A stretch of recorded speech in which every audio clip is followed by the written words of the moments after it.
Halo, selamat datang. Tenangkan diri sejenak. Mari kita bicara dengan hati yang terbuka. Setiap hari kita mungkin minum vitamin ya. Niatnya sih buat jaga kesehatan jantung atau biar tulang tetap kuat.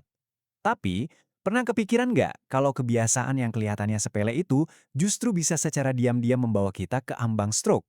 Yuk kita bedah bareng peringatan penting dari seorang ahli saraf yang sudah sangat berpengalaman. Coba deh bayangin, kita tidur nyenyak, pas bangun pagi, tiba-tiba tangan susah digerakin, atau ngomong jadi pelo. Wah, ini bukan buat nakut-nakutin ya, tapi ini untuk membuka mata kita berdasarkan kasus-kasus yang benar-benar terjadi. Nah, informasi ini bukan kaleng-kaleng. Ini datang langsung dari Dr. Budi Harono, seorang spesialis saraf yang udah lebih dari 30 tahun menampingi pasien-pasien lansia. Beliau bakal membongkar 5 vitamin populer yang, kalau salah konsumsi, ternyata bisa merusak otak kita. Oke, kita mulai dari bagian pertama ya. Kita akan fokus ke dua vitamin yang umum banget, yang sering dianggap sebagai pahlawan buat jantung dan syaraf. Vitamin E, sering banget kan kita dengar katanya antioksidan hebat. Tapi yang jarang diomongin itu risikonya. Kalau diminum dalam dosis tinggi, apalagi bareng sama obat pengencer darah, wah ini bisa jadi pemicu stroke perdarahan. Dan ini bukan cuma teori, ini kisah nyata dari Ibu Sari, seorang pensiunan guru. Beliau rutin minum vitamin E dosis tinggi bersamaan dengan obat jantungnya, sama sekali nggak sadar ada interaksi berbahaya di situ. Akibatnya, beliau mengalami pendarahan di otak dan sekarang harus berjalan pakai tongkat. Nah, ini nih yang bikin kaget. Coba lihat perbandingan angkanya. Kebutuhan harian tubuh kita itu cuma sekitar 22 IU. Kecil banget kan? Tapi suplemen yang dijual bebas di pasaran, dosisnya bisa 400 IU, bahkan lebih. Ini jauh banget, bisa lebih dari 18 kali lipat dari yang sebetulnya kita butuhkan. Sekarang kita pindah ke vitamin B6. Katanya sih bagus buat nambah energi dan bikin otak encer. Tapi ini tuh kayak pedang bermata dua. Kalau kebanyakan, vitamin ini justru berbalik nyerang sistem saraf kita sendiri. Ini contoh nyata, di mana sesuatu yang baik bisa jadi sangat merusak. Cara kerjanya bisa kita bayangin gini. Anggap aja saraf kita itu kayak kabel listrik yang ada lapisan pelindung karetnya. Nah, vitamin B6 yang berlebihan itu tugasnya kayak ngelupasin karet pelindung itu. Hasilnya, korslet. Makanya muncul gejala kayak kesemutan, kebas, sampai sering jatuh. Ini kasusnya Pak Hasan, seorang pensiunan yang ngeluh, kok sering kebas dan gampang jatuh. Usut punah usut, ternyata beliau minum suplemen penambah energi yang bikin beliau konsumsi 200 mg vitamin B6 setiap hari. Padahal batas amannya itu cuma 100 mg, 2 kali lipat loh. Oke, kita lanjut ke bagian kedua. Sekarang kita bahas vitamin-vitamin yang pengaruhnya langsung ke tekanan di dalam otak dan kestabilan pembuluh darah kita. Vitamin A sering banget ada di suplemen anti penuaan. Tapi masalahnya vitamin ini tuh larut dalam lemak. Artinya apa? Tubuh kita susah buat buangnya. Jadi dia numpuk, numpuk, dan akhirnya bisa bikin tekanan cairan di otak kita naik. Ini bahaya banget. Ibu Dewi ini rutin minum suplemen anti-aging bertahun-tahun. Suatu hari, beliau ngerasain sakit kepala hebat, pandangan kabur, terus mual-mual.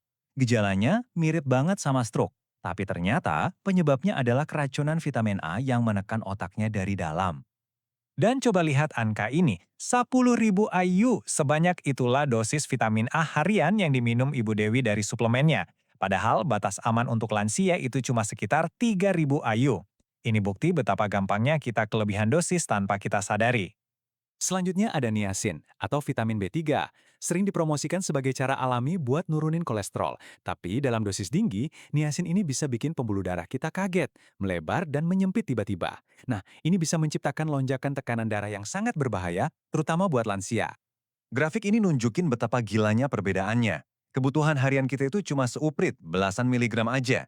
Sementara suplemennya bisa mengandung ratusan bahkan ribuan miligram.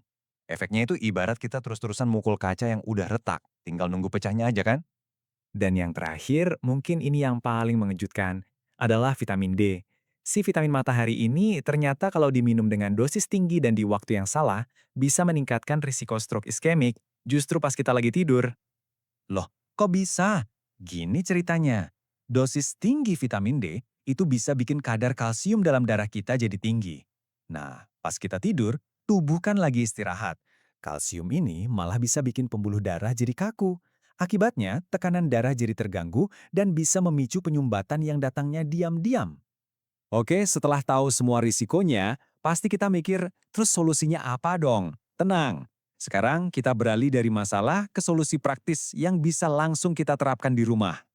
Jadi, kesimpulannya ini, kelima vitamin populer ini bisa jadi bom waktu kalau salah cara konsumsinya. Ada risiko pendarahan, kerusakan saraf, tekanan di otak, lonjakan tensi, sampai stroke pas lagi tidur. Solusinya sebetulnya sederhana banget. Tubuh kita itu nggak dirancang buat mengolah kapsul-kapsul buatan pabrik. Tubuh kita dirancang untuk menyerap nutrisi dari makanan yang asli. Kunci perlindungan otak yang sesungguhnya itu ada di piring kita. Nah, Dr. Budi Harono menyarankan pola sarapan sesimpel ini. Ada protein dari telur, lemak sehat dari alpukat dan ikan, energi dari roti gandum, dan vitamin alami dari kacang. Ini udah jadi paket nutrisi lengkap buat otak, tanpa ada risiko kelebihan dosis. Pesan terpentingnya adalah, kesehatan otak itu nggak butuh suplemen mahal. Yang dibutuhin cuma makanan asli, niat, dan kebiasaan baik setiap pagi. Tubuh kita ini hebat kok. Dia bisa memperbaiki dirinya sendiri asalkan kita kasih bahan bakar yang benar. Jadi, setelah melihat semua ini, pertanyaan terakhirnya buat Anda, kira-kira apa yang akan ada di piring sarapan Anda besok pagi? Pilihannya ada di tangan kita, dan nggak pernah ada kata terlambat untuk memulai.